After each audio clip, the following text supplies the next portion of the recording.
વાત સુરતની સુરતમાં રિક્ષા ચાલકોએ વિરોધ પ્રદર્શન કર્યું। ભાડું વધારવાની માંગ સાથે અલથાણ બ્રિજ પર વિરોધ કર્યો અને અન્ય જગ્યાએથી પેસેન્જર બેસાડી આવતા રિક્ષા ચાલકોને પણ રોકી દેવામાં આવ્યા। રિક્ષા ચાલકોને રોકી દેવાતા મુસાફરોને હાલાકી થઈ। જો કે પોલીસને જાણ થતાં પોલીસ ઘટના સ્થળ પર પહોંચી સમગ્ર મામલો થાળે પાડ્યો। हम वैसे जा रहे थे, वैसे से कॉलोनी से बैठे, वैसे में हर रोज कॉलोनी से 4-5 दिन से परेशान कर रहे हैं, ऑटो से नीचे उतार रहे हैं। अगर इन लोग को भाड़ा बढ़ाना है तो मीडिया में डालो, पेपर में दो।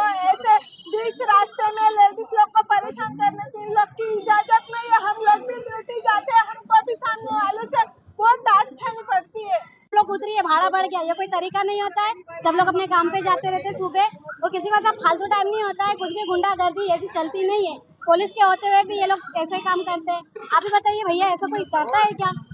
और उल्टा ये बोलते हैं कि 15 रुपए की जगह 20 रुपए का मानते हैं, चलिए, लेकिन कोई सबूत है आपके पास? जब पुलिस में फरियाद डालते हैं हम, तो पुलिस तो हमको सबूत ही मांगती है ना। अभी इनको क्या सबूत देंगे हम? तो इनको भी तो कुछ नॉलेज होना चाहिए किसी चीज का।